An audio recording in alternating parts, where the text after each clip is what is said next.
اعوذ باللہ السمیع العلیم من الشیطان الرجیم بسم اللہ الرحمن الرحیم۔ سنن ترمذی کی حدیث ہے، من لا یرحم الناس لا یرحم اللہ۔ جو شخص انسانوں پر رحم نہیں کرتا اس پر اللہ تعالیٰ بھی رحم نہیں فرماتے۔ تو میں نے آج کچھ اپنی بات کا آغاز کچھ اس طرح سے کروں گی۔ میرا کچھ دن پہلے کوئین الزبتھ کی محل کی طرف جانا ہوا، تو میں نے کچھ ویڈیو بنا لی۔ میں نے کہا چلیں آپ کا بھی اپنی بزرگ کوئین جو ہیں ان کی جو زندگی کے کچھ باتیں ہیں وہ آپ کے ساتھ شیئر کروں گی، مجھے امید ہے کہ آپ کو اچھی لگیں گی انشاءاللہ۔ تو میں نے ایک شاپ دیکھی جہاں سے کچھ خریداری کرنے کا موقع بھی ملا، تو میں نے وہاں کی ویڈیو بنا لی چھوٹی سی۔ وہاں پہ کوئین محل کے ساتھ گیلری بھی تھی، اس کے سامنے پارلیمنٹ ہے، تو یہ تینوں چاروں چیزیں آمنے سامنے ہیں، کوئین کا محل، گیلری اور شاپ اور پارلیمنٹ۔ تو میں نے کہا کہ چلیں میں آپ کے ساتھ اس کی ویڈیو بھی بنا کے شیئر کرتی ہوں اور اس کے موضوع کے اوپر بھی کچھ بات کر لیتے ہیں، کوئین کے بارے میں، کوئین الزبتھ دوم کے بارے میں، جو کہ انتہائی محبت کرنے والی ملنسار خاتون ہے۔ کوئین کا محل اور شاپ اور پارلیمنٹ آمنے سامنے اور قریب قریب ہیں۔ کوئین کا محل اصل میں ان کا سسرالی گھر ہے۔ ایڈنبرا جو ہے وہ کوئین الزبتھ دوم کا سسرال ہے، اور جو شاپ ہے اس کی ارننگ جو ہے نا یہ حکومت کو جاتی ہے۔ شاپ کے اندر جتنی بھی چیزیں ہیں، ہر قسم کی چھوٹی موٹی چیزیں ہیں، اس میں چاکلیٹ، ٹاول اور شو پیسز بھی ہیں، یہاں تک کہ ووڈن سپون بھی ہیں، کیز رنگ بھی ہیں، چھوٹی موٹی ہر قسم کی چھوٹی چھوٹی چیزیں ہیں۔ ان کے اوپر جو کوئین کے تاج کا نقشہ ہے وہ اس کے اوپر چسپاں ہے، اس کی ارننگ حکومت کو جاتی ہے۔ اگر کوئین کے بچپن پر نظر ڈالی جائے تو ورلڈ وار 2 میں وہ ایک گاڑیوں کی مکینک تھیں۔ Prince Philip Duke of Edinburgh کہلاتے ہیں، کوئین کے شوہر ہیں۔ کوئین الزبتھ اپنی عوام سے بے حد محبت کرنے والی شفیق خاتون ہے۔ اللہ تعالیٰ ان کا سایہ ہمارے سروں پر تا دیر سلامت رکھے، آمین۔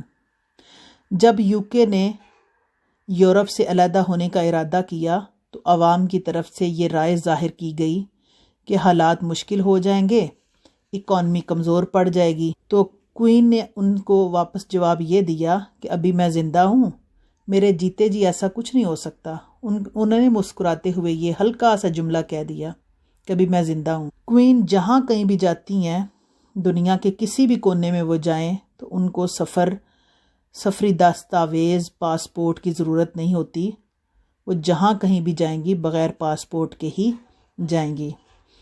ان کی اس وقت عمر ماشاءاللہ 94 ایئرز ہے، اور پرنس فلپس جو ہیں ڈیوک آف ایڈنبرا 99 سال کے ہیں، اور وہ ماشاءاللہ صحت مند، تندرست ہیں، ہلکے پھلکے بیمار ہوتے رہتے ہیں لیکن وہ اس کے باوجود بھی، اتنی ایج ہونے کے باوجود بھی وہ صحت مند اور چلتے پھرتے ہیں۔ ڈیوک آف ایڈنبرا اصل میں ڈنمارک سے ہیں اور وہ ڈنمارک کے کنگ بن جاتے، مگر کچھ وجوہات کی بنا پر جو ڈنمارک کی حکومت گورنمنٹ تھی انہوں نے انہیں ایکسائل کر دیا، اور ان کی پوری فیملی جو ہے وہ UK میں شفٹ ہو گئی، اور پھر ان کی شادی کوئین سے ہو گئی۔ وہ کنگ اس لیے نہیں کہلاتے، ڈیوک آف ایڈنبرا جو ہیں پرنس فلپ، وہ کنگ اس لیے نہیں کہلاتے کہ وہ UK کے نہیں ہیں۔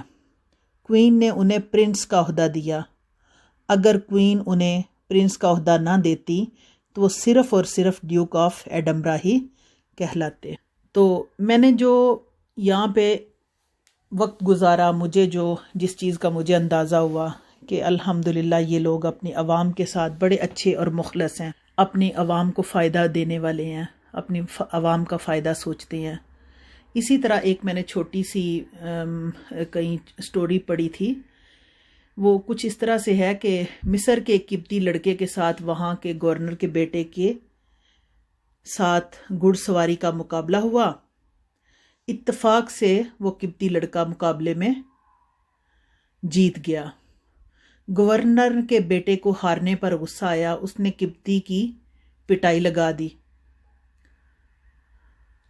اور وہ قبطی بیچارہ مجبور تھا، کمزور خاندان سے تعلق رکھتا تھا، گورنر کے بیٹے کو کیسے ہاتھ لگاتا، چپ کر گیا۔ قبطی لڑکے کے باپ کو پتہ چلا تو اس نے بیٹے کو ساتھ لیا اور مدینہ دارالخلافہ کی طرف چل پڑا۔ وہاں جا کر امیر المومنین کو ساری بات بتائی، فوراً مصر کی طرف قاصد دھڑایا، گورنر کے بیٹے سمیت دارالخلافہ میں حاضری کا حکم دیا۔ وہ حاضر ہوا، گورنر کا بیٹا اپنے باپ کے ساتھ وہاں پر حاضر ہو گئے۔ صبح جب سب اکٹھے ہوئے تو گورنر کے بیٹے کو سامنے بلایا گیا۔ امیر المومنین حضرت عمر نے قبطی لڑکے کے ہاتھ میں کوڑا دیا اور فرمایا، اس سے اپنا بدلہ لے لو۔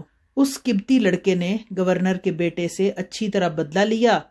جب بدلہ پورا ہو چکا تو خلیفہ وقت حضرت سیدنا عمر فاروق رضی اللہ عنہ نے فرمایا کہ اس صاحبزادے نے چونکہ اپنے باپ کی حکمرانی کی بنا پر تم پر ظلم کیا تھا، اس لیے اگر چاہو تو اس کے باپ کو بھی کوڑے لگا لو۔ پھر گورنر کی طرف متوجہ ہوئے اور تاریخی جملہ فرمایا، تم نے لوگوں کو غلام کب سے سمجھنا شروع کر دیا جب کہ ان کی ماؤں نے انہیں آزاد پیدا کیا۔ تو اس لیے کر کے جو سچے لوگ ہوتے ہیں وہ ہمیشہ سچ کا ساتھ دیتے ہیں، جو اپنی عوام کے ساتھ مخلص ہوتے ہیں وہ ہمیشہ عوام کا فائدہ سوچتے ہیں، اپنا فائدہ نہیں سوچتے کہ اس میں حکومت کا کیا فائدہ ہے، وزیر اعظم باقی وزیر اعلیٰ کا کیا فائدہ ہے۔ وہ عوام کا فائدہ دیکھتے ہیں، اپنا فائدہ نہیں سوچتے۔ اس لیے کر کے میں امید کرتی ہوں کہ آپ کو یہ میری چھوٹی سی کاوش پسند آئی ہوگی۔ وما توفیقی الا باللہ علیہ توکلت و الیہ انیب۔ اس کے ساتھ ہی میں آپ لوگوں سے اجازت چاہتی ہوں۔ جزاکم اللہ خیرا و احسن الجزاء فی الدارین۔